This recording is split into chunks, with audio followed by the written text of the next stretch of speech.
Welcome to the Table podcast series with Bridget Johnson. Each month, we give you game-changing conversations about K-12 education and leadership. Join us as top educators, field experts, and administrators share actionable strategies to transform your school community. Let's dive in. Welcome to The Table, the podcast where student-life professionals, educators, and change-makers come together to share stories, insights, and ideas for building communities where everyone belongs. I'm your host, Bridget Johnson. I am super excited to welcome Mitch Weisburgh to the show. Mitch is an educator, author, and founder of the MindShifting community, and he's the author of MindShifting, Stop Your Brain from Sabotaging Your Happiness and Success, which focuses on shifting from limiting mindsets to ones that propel us forward. Today, we're talking about how understanding our mindsets can help us build more resilient, collaborative communities in education. Welcome to the show, Mitch. It's so good to see you again. Well, Bridget, How thank are you. you? Yeah, I'm good. A little cold, but I have my Same. wool sweater, right? But thank you so much for having me on the show, and I hope that your listeners find this interesting.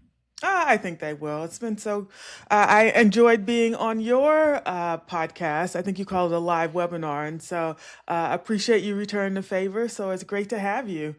So let's jump right in. Okay. Let's start with your journey into mind shifting. What led you to develop this framework, and what does mind shifting actually mean? Right. So mind shifting is pretty much a made up term, right?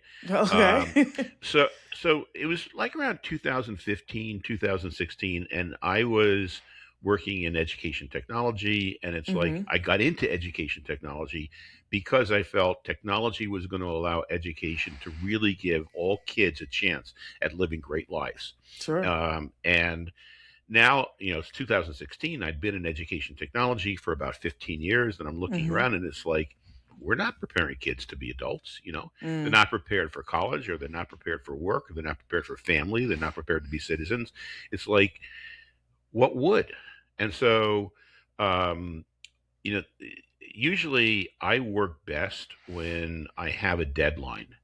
And Okay. so somehow or other, I weaseled my way in to teaching a 2-day workshop for college kids on how successful people make sense of situations. Because I figured, something, that's really what kids should be learning. And so I put together a 2-day workshop, and I used material from economics, from psychology, from neuroscience, from um, uh, cognitive science, from coaching, all these different fields.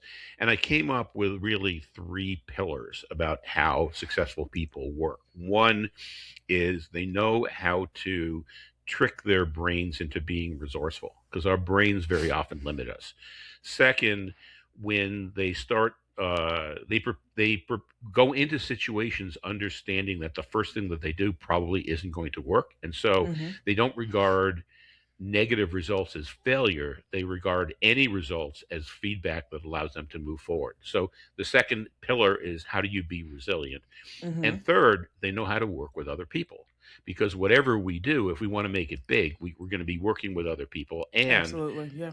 the normal ways that we work with other people, where we try to convince them or bulldoze them or reward them or punish them, those may work in the short term. Very often they don't work at all. Yeah. And more often they lead to more problems and actually make the problem worse. But there's all these different things that we could do if we knew how to communicate, that actually allow us to work with people who disagree with us, or who get in our way, or don't do what we think that they should do. And so that third pillar was on conflict and collaboration. Okay. So pull together all that material. I Mhm. teach the class to, the workshop to 60 kids. And at the end of the 2 days, they stood up and cheered. Oh, wow. Look at Yeah. you. Because they're not taught these. Everybody thinks like, just, I think this is, this is true, this is false, I'm right, you're wrong, this is what has to be done. And then all of a sudden, when you start realizing that these are just stories, they're ways our brain takes shortcuts that allows us to act quickly. But when we realize that they're stories, we can change them. All of a sudden, we become a lot more empowered. And when the kids got that, it just seemed to me like, well, okay, we're not teaching these skills. These skills are learnable and are teachable. And when people get them, they realize that they're a lot more powerful than they ever were. So I first taught this in 2018, and ever since Okay. then, it's like, okay, you know something, I should switch. This should be my life mission. How do we get a critical mass of people on this planet to be able to think resourcefully, resiliently, and collaboratively? And so, um, I realized that at my age, I'm not going to be the one who starts a company, but my job should be to allow the generations that are following me or Mm-hmm. following us, okay, to succeed. And so that's my mission, is critical mass of people, so the generations that are following, were in their teens, 20s, 30s, 40s, 50s, that they can live happier, more productive lives. Awesome. I love that. And so, was that the moment or experience that made you realize how our mindsets hold us back, or was there something else? What was that light bulb moment for you? Well, that crystallized it. I think that, there's so many things along the way. Like, one of the very first times was back in the 1980s. I was taking a course, like a 1-day workshop on, I don't know, on being successful or something like that. And the woman who was running the course said, we think that an event causes us to get upset, but an event is just an event. And she Okay. used being in traffic as an example. Like, you could be in a Mm-hmm. car and you could be in traffic and you could be la di da di da, I'm listening to music, or I'm listening, everything could be Yep. fine. Or Uh-huh. you could be in traffic and you could be thinking, I've got a meeting coming up, I'm going to be late. What am I going to do? And Right. that reaction is what's taking place in your mind. And when you're, uh, when you're able to change from that fear-based or anger-based reaction to a resourceful reaction, that's when you're in control. And it was like, wow. Mm. And when that act, it happened to me a couple of weeks later. I was in the car, I was Uh-huh. going to a sales meeting. I was running my own company, Uh-huh. and one of our sales people had made a meeting with what could be our largest client, and I was going to be in the meeting with her. Okay. And I'm stuck in traffic, and like, I'm getting angrier and angrier, and finally I just call her and I say, look, I'm stuck in traffic. And she says, look, Mitch, I can handle the meeting. It would be nice if you were there, but I know how to handle meetings like this. I just, it would be good if, it'd be nice, but it's not really required. Well, Right. as it turns out, I did get it to the meeting on time, but she basically ran the meeting. Everything was fine. And it was like, well, something, I really did calm myself down, or she Mm-hmm. calmed me down, because it was like, well, something, she probably can do this, and I'm just going to chill, and I'm not going to get upset. And, Oh, pain is, we all experience pain, but we don't have to suffer. And so yeah, that was like the I first like that. moment that it dawned on me, Yeah, and everybody's gonna be okay, right? And so right? And that's the everything. thing. We get all worked up and we get emotional and like, and can't see that there is a path forward and everyone's gonna be okay. Yep. And so I love that's a really good example. I appreciate that. So, Mitch, you have two books now, but in your first book, you talk about how our brains can sabotage our happiness and success. Can you give educators listening a concrete example of what that looks like in their daily work? Yeah. So, I would start off, anytime we're certain of something. So we could be certain of a student's ability. Okay, like, this student is a good student, this student is a bad student, this student doesn't do their homework. We could Mm-hmm. be certain about, like, this is the way I have to teach this subject, or this is the way I have to teach this lesson. We could be certain about how to handle a student who isn't doing what we want them to do. Okay, Mm-hmm. and so when we know that there's a right way of handling something, that's a limiting mindset, and it causes us to react without thinking and without being curious. However, when we can, like, take a step back and we can say, okay, something, my inclination is to do it this way, but I don't know, what do I really want to happen here? And what are some other ways? Okay, Mm-hmm. that's really unleashing our ability to be resourceful. And that's really what the book is about, is how do you recognize when you're in a limiting mindset? How do you then calm your brain down so that you're open to other possibilities? And then how do you tap into your own ability to be resourceful? Lovely. And so, in the book, you distinguish between mindsets that hold us back and mindsets that propel us forward. Can you Yep. walk us through what shift actually looks like in practice? Okay, so I'm going to kind of walk us through that, but you Okay. have to promise me something. Okay. What's that? That if I start mansplaining, you just tell me to shut up. Okay? All Done right? and done. Okay. All Yes. right. Okay. So I think, in my model of how the brain works, I divide the brain into two different parts. And I realize it's an oversimplification, but Fair there's the enough. survival parts of the brain which were designed to recognize when we're in danger and Hmm. allow the organism to survive. And those parts of the brain are really, really fast. They see something, they come up with what to do, and then they focus the entire organism on that. That part of the brain wakes up in hundreds, like 200ths of a second. And then there's the parts of the brain that really distinguish us as human beings from most other species. And I call those the resourceful parts of the brain, or the sage brain. Those are generally, say, in the prefrontal cortex, and they take 2 to 3 seconds to wake up. So if you think about it, something occurs, and our survival or limbic parts of the brain react really quickly and Quickly. come up with something to do that's very often protective. And once they've done that, they then kind of start controlling the prefrontal cortex, or the sage parts of the brain, that says and say, this is what we're going to do. If anybody asks, come up with a reason. And so the reasons we give are basically rationalizations. And the types of things that they come up with are really, the quick things are, fight, flight, freeze. And everybody Right. hears about those. And then there's the things that we can do without thinking, like, oh my gosh, I'm thirsty. I don't even have to think about it. Oh, here's a Right. cup. Okay. So things that we're fluent in. Okay. Like I know I would know when a student talks in class, I know exactly what to do. I know when a student doesn't hand in their homework, I know exactly what to do. And so those are Hmm. fluencies. We don't really have to think about them. And Right. then the fifth thing is, sorry, is mimicking the people who are in our crowd, or our tribe. And that's across a lot of different species, but especially, you have the group pressure. And we look for the people who generally we hang with. What are they doing in this situation? And we see it with kids, right? Yep. A bunch of kids are harassing another kid, and somebody who wouldn't normally harass a kid, but it's part of their group. And so, they throw in a couple things also, and then they justify it like, oh, it was just in fun, we were just joking. But Right. basically they're following the crowd. And so Hmm. those are the five. So basically the shift is like when you realize that you're in fight, flight, freeze, habits or fluency or following. It's like, oh my gosh, I'm doing this because of my survival brain. um, what are some of the other things to do? And I just want, one other step is that, Hmm. um, I I I I can't say exactly that I've been criticized, but there are quite a few women who have said that I forgot one.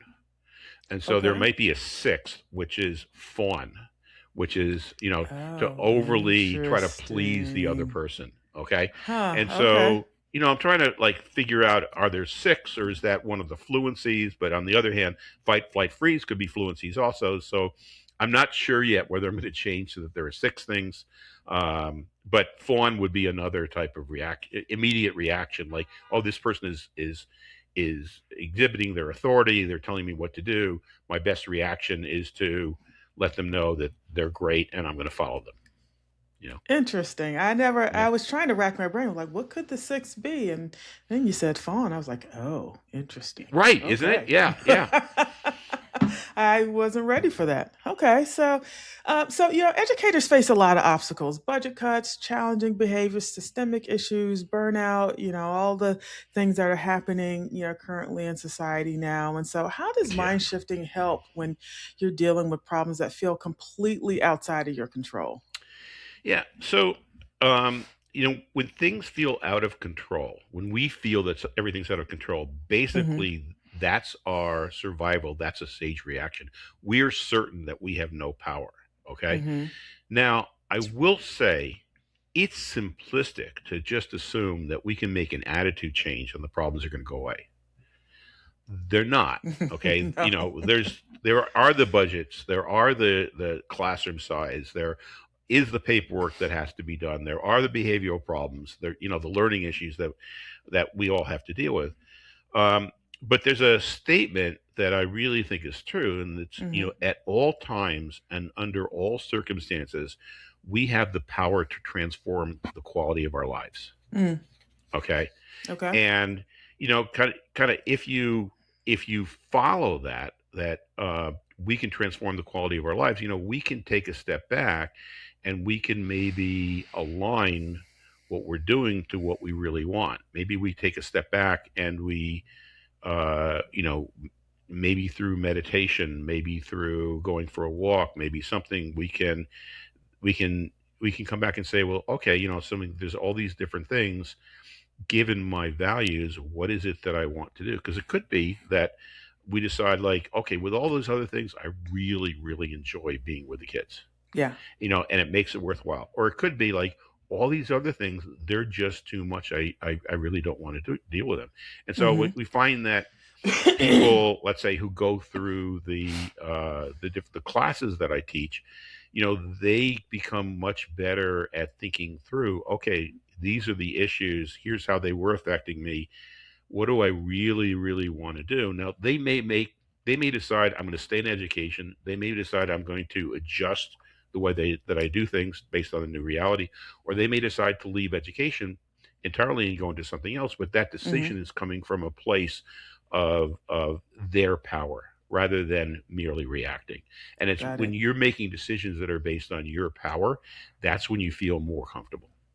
Sure. And so let's take that shift to the classroom and think about that and how teachers can use mind shifting principles to create more inclusive, collaborative learning environments for students.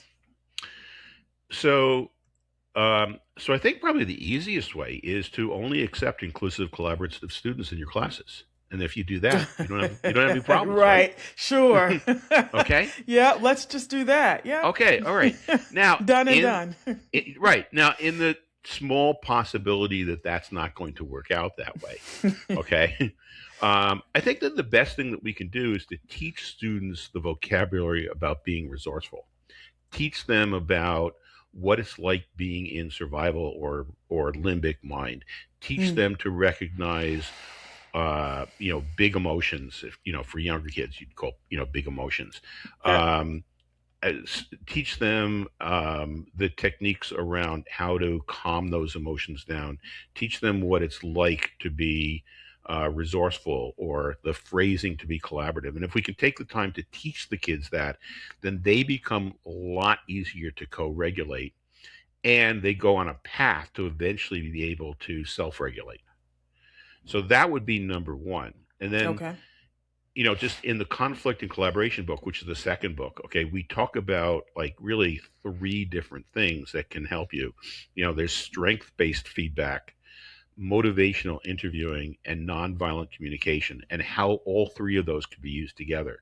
And so I would really recommend, anybody learn those three things. And, you could learn them by getting them from the book. You could learn them by getting them through, say, my courses, or you could look them up on the internet, and you can learn them from a lot of other sources. But I think that when you combine those three different techniques, strength-based feedback, motivational interviewing, and nonviolent communication, you end up with your inclusive, collaborative learning environment.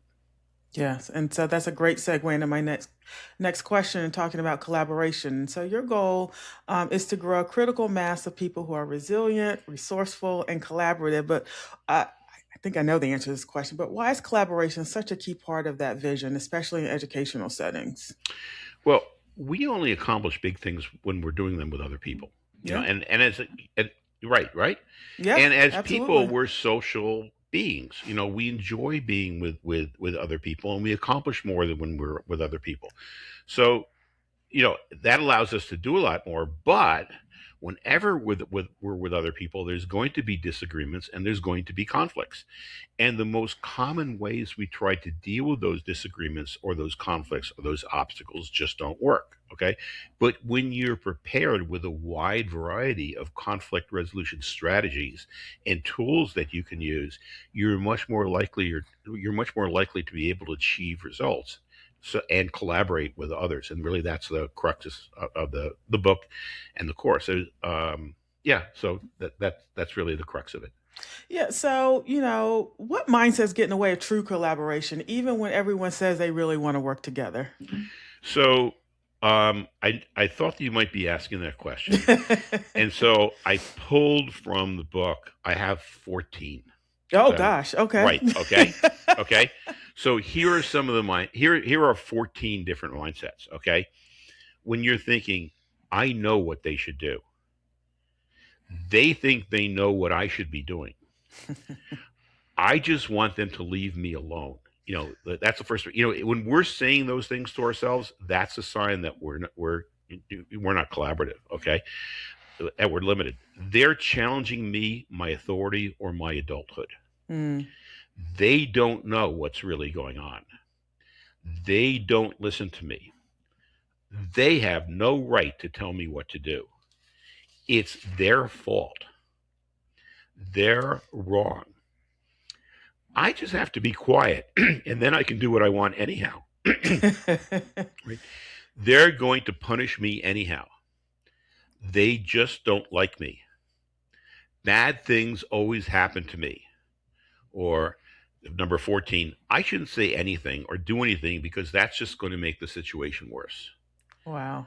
So if we're thinking or we're saying to ourselves any of those things, or probably 90 other things that we say to ourselves, that's a sign that we're in a mindset that is not going to lead to true collaboration. And we have to first work on ourselves before we can start collaborating with other people. Wow. And I was like, wow, could there be 14? And then you're going through it. I'm like, oh, yeah. Yeah. Right. Yeah. Right. Yeah. Yeah, that too. Yeah. Okay. We've all done them, right? And we all do them. Absolutely. Absolutely. I mean, probably not you or me. Okay. Because, and I'm not so sure about you. Okay. But No, absolutely. And so that, it's a good reminder for us when you start to think those things, you've got to kind of stop yourself in your tracks, right? You got to kind of right. arrest that thinking, and make that shift, Yeah. to thinking something different. And so with that said, how can school leaders, principals, administrators, instructional coaches use mind shifting to support their teachers and staff, and not just students? And I think we just talked about that a little bit. Yeah. So I'm going to just lay this out that it's primarily first about supporting the teachers and staff. Mm-hmm. Okay. Yeah.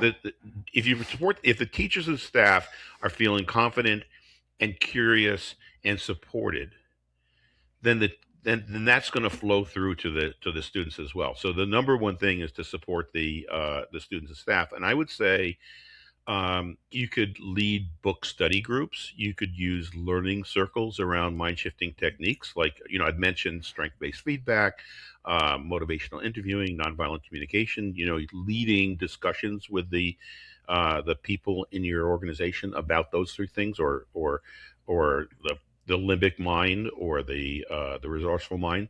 Mm-hmm.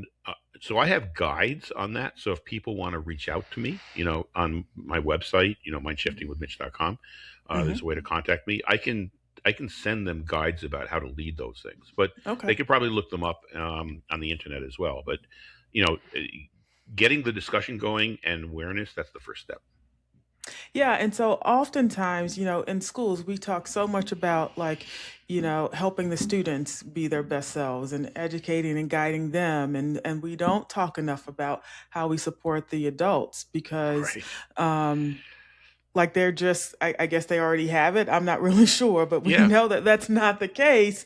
And that if you want your students to model things, that the adults have to be modeling the behavior that you want the students to have. You can't, it's not this do as I say, not as I do sort of thing, right? And so I love the fact that you stopped and said, no, we need to make sure that, the teachers are practicing this first as well. I always say, put the oxygen mask on yourself first before you can Right. put it Mhm. on someone else. And so we can't teach these skills to students if we're not modeling them ourselves. But going back to students a little bit, what age can kids start learning these concepts? Like how young can they be when you start working on mind shifting with students or children, kids? So the classes that I teach, and they're primarily to educators, and mine are primarily to educators in the states of New York and Washington. Mm-hmm. We have teachers from pre-K up through community college. Wow, nice. The classes are 6 2-hour sessions for the most part, and in the final sessions, educators have to present a lesson plan that they prepared learning using something from the material so far, that they would teach to their students. Uh-huh. So over the years, we now have over 150 different lesson plans, Oh, uh, wow. for everything from pre-K through high school, in topics such as knowing your emotions, how to calm yourself and others down, constructive ways to disagree with others, how to persevere despite setbacks, and others. Okay, and Mm-hmm. about 40 of those 150 lessons have 2-minute video explanations on how to use them as well. So when somebody attends the course, they have access to all of them, and I can provide a number of them to you, or again, if people get in touch with me and say, "Do you have a lesson plan for this?" I can probably find one and Gotcha. give it to them, Okay. right? And then they could use it for free, because the whole purpose is to spread this, right? Yeah, you wanna. That's right. I love that. And so having those resources, for teachers is certainly helpful in that respect. But let's be honest, Mitch. Educators are exhausted. Many are questioning whether they can keep doing this work. What would you say to a teacher who's feeling burned out and wondering if they should stay in education? That's such a good and hard question. Education is hard, and we're operating in an inadequate system, We and are. so that's really as much of the issue as everything. So so I guess the first thing is that if you're feeling burned out, is to understand it's not just you. Right. Everybody is feeling burned out, and it's nothing that's the matter with you. It's that you're dealing with this system that is not really designed to do what we really want education to do. Mm-hmm. um and then to I would say to that person, or I have said to that person, you're also dealing with children or young adults, and you're watching them grow. And Mm-hmm. when you see them grow, that's what got us into education in the first place, and that's what's really Absolutely. motivating. Yeah. And so I know that when people come and take the classes, uh, virtually everybody who starts the classes, they're already feeling burned out and anxious. Um, but you know, the, they they're encouraged to go back and take some moments when they're not in fight or flight, so they've kind of calmed down those portions of the brain through meditation or walking or something, and then just go Mm-hmm. back and kind of ask, what do I really want, and then how can I achieve that given where how can I achieve that in the long run given where I am today. And Mm-hmm. so for a number of the people, that's something. Maybe I shouldn't say this on video, but it's like when I close the door to my classroom, I do what I want. Okay, Yeah. and I know how to teach. I'm a professional, and I'm going to teach these kids the way I know that they should be taught. Um, because I want to build the type of classroom that's learning centered and collaborative. Okay, Mm-hmm. for others, it's like, well, something I need to adapt. Maybe I'm not going to do that all the time, but there's going to be times where I'm going to take time out, and I'm going to teach something that's really fun for me and fun for them. And sometimes we'll have to do the stuff that isn't fun, but those Yeah. fun things are going to pull me through. And for some people, it's like, something, I got into this, I had the best intentions, but something, this system is too bad, too horrible, Yeah. and I just don't want to be in it. And I'm going to do something that lights my fire. Yeah. I'm And out. yeah, Yeah. and I'm out. Okay, Yeah. it's going to be No, that's different for fair. every person, right? Absolutely, and I think that's okay. And people don't, sometimes people have that guilt reaction, like, oh, Yep. I should stay here, or people expect me to stay here, and no, you don't have to No. do that at all. You have to Right. do what's kind of feeding you and giving you joy and purpose. So, Mitch, we mentioned this kind of a little bit earlier, but you have a second book out now. Came out in December. Right. Mind Shifting: Conflict and Collaboration. What do you want to tell us about it? that you ever already said? Uh, right. So as you say, I brought up some of the things like, we teach strength-based feedback, which actually kind of disarms people. We teach that actually there are a lot of conflict ends up leading to much better results than if we didn't have the conflict. And so Mm, whenever we're dealing with diversity of viewpoints, diversity of um, backgrounds, that's going to result in arguments, but very often that diversity also brings the diversity of ideas. And it's the diversity of ideas that brings to the forefront solutions that really last um, and work. So it's like, how do you turn conflict from things that are destructive to things that move us forward? mm, And part of that is motivational interviewing. Part of that is the way we phrase the things that we want people to do, which is kind of mm-hmm. the basis of nonviolent communication.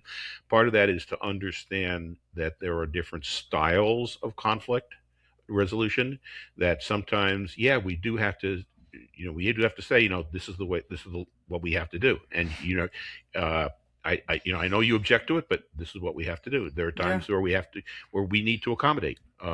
There's times where we need to avoid, right. because maybe everybody is too wound up and we have to kind of postpone it. There's times where we can't collaborate. There's times where, it's recognizing what the other person is doing also, so we can react to it. And then Right. also have to, it also talks about dealing with, I just forgot the word, people who think differently, neurodiversity. Okay. So you have Yes. people with chronic stress. You have people, ADHD. Mm-hmm. Um, you have people with other ways of thinking. And so how do you bring those in and move forward? Also, how do you accommodate all those different things in order to come up with great solutions? And so those are all the different things that are touched on in the book, or dived into. Wonderful. So, Mitch, if you could see one major mind shift happen across education as a whole, what would that be? So um I think there's two. Okay. Okay. I think that one, is for, if you're in education, to just understand that, so when you feel you have to do something, that's the time to take a pause and see if there's other ways of doing it. So I think that's the one thing that would be my advice to individuals, is like, when you feel like there's only one choice, or there's one good choice and one horrible choice, that's a sign that you're in your limbic mind. That's the time to take a pause and ask yourself questions once you've calmed down. Like, what other possibilities are there? And then the Mm-hmm. other thing is, like, I would like, you know, but this is more for administrators and superintendents and politicians. It's like, Mm-hmm.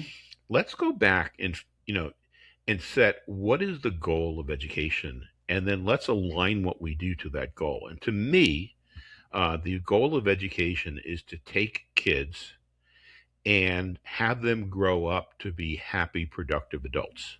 Yes. And so, if that's the goal of education, is and the answer might be yes, okay, but is the answer to that having them take high stakes tests every year? Okay.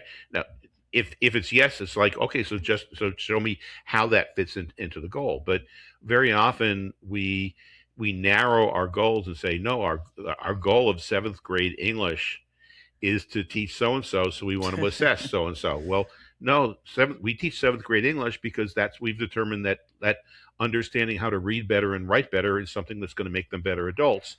But the goal isn't seventh grade English. The goal Right. is the adult. So I'd like to see us really uh, align what we do to what we really want education to do.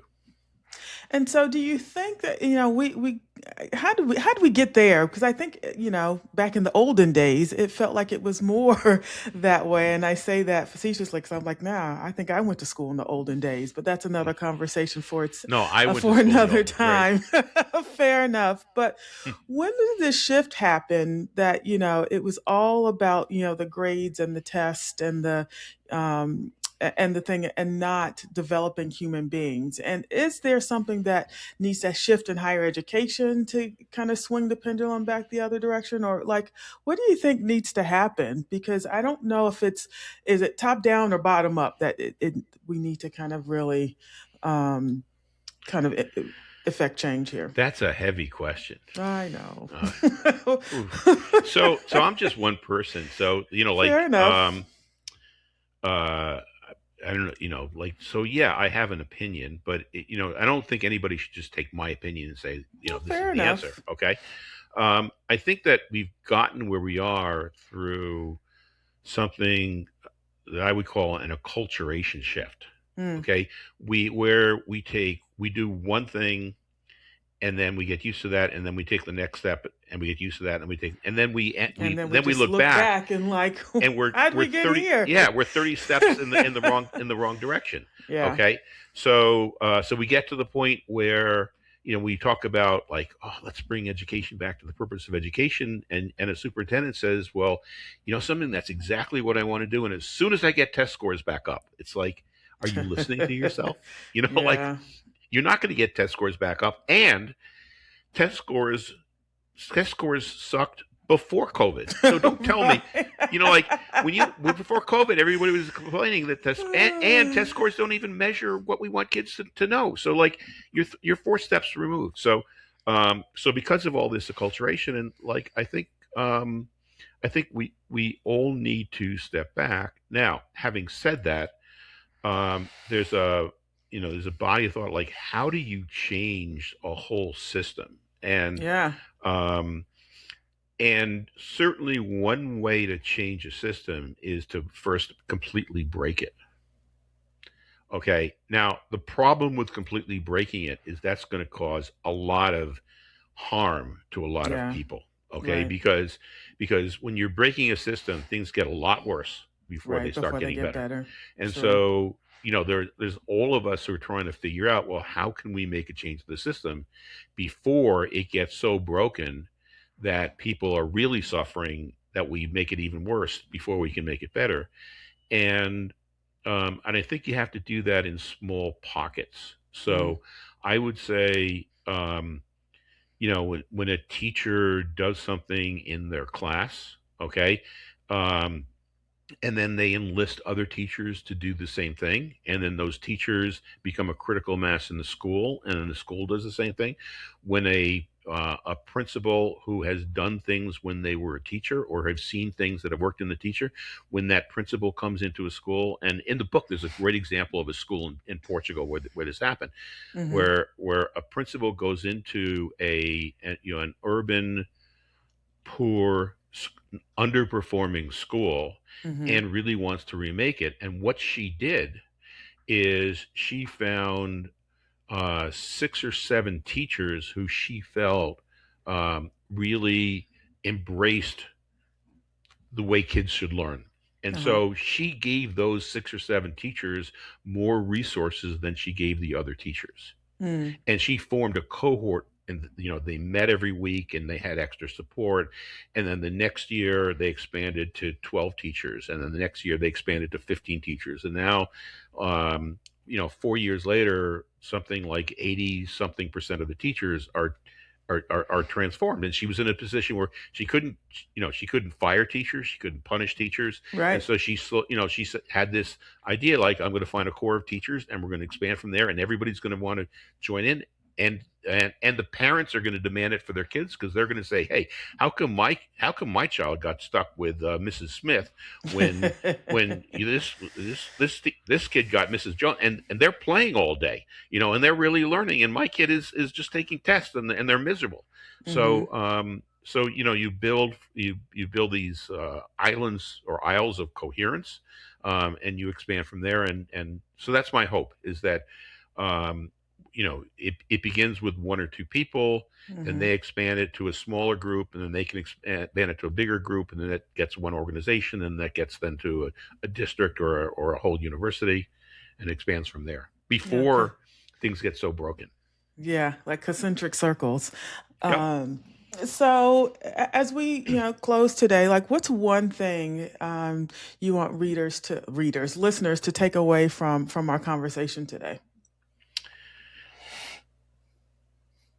So I think everything started with me when I realized that the problems that I faced and my reaction to them was in my brain and wasn't the situation.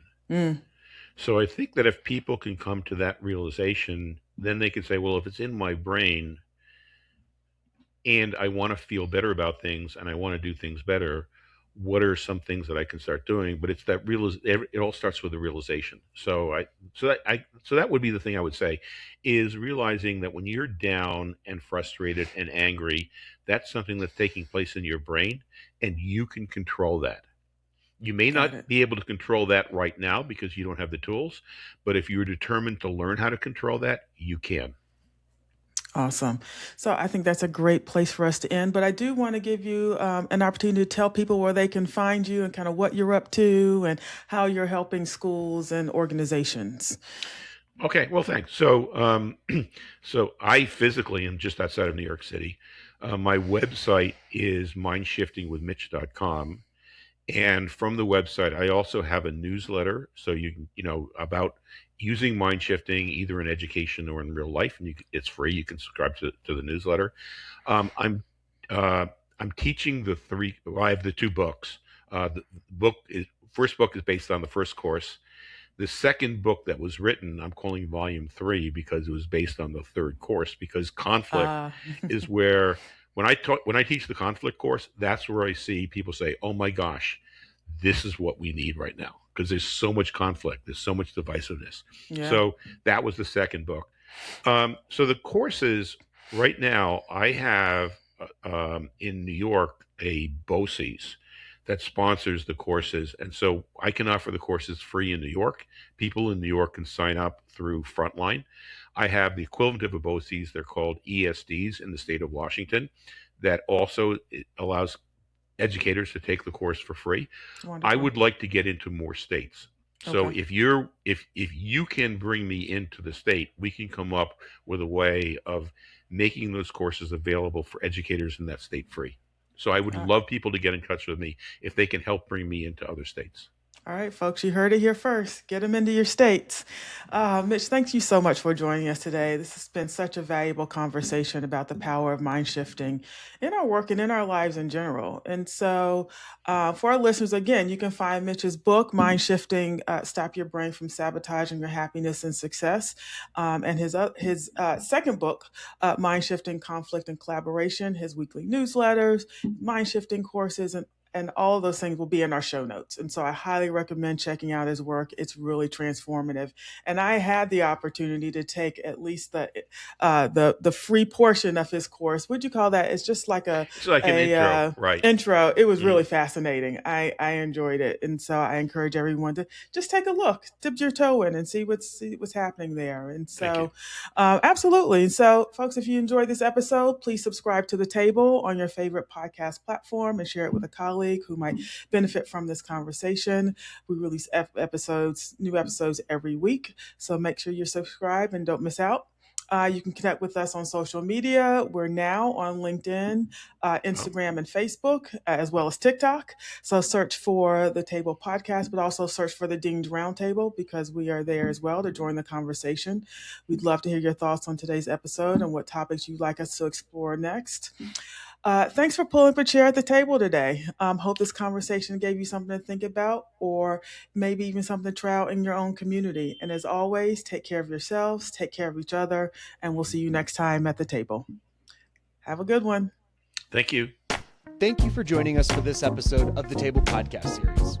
Is your student life program delivering on your mission?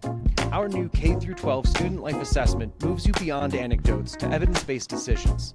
Through comprehensive stakeholder surveys and expert analysis, you'll get concrete insights across 8 essential dimensions of student life, from culture and wellness to staff effectiveness and resource allocation. We're seeking founding partner schools to be the first to experience this transformative assessment process and help shape the future of student life evaluation. Today's episode was hosted by Bridget Johnson in conversation with Mitch Weisburgh. Produced and edited by Andrick Sigmund and music by PremiumBeat.com. For any questions, contact information can be found in the episode description. And, as always, thanks again for listening.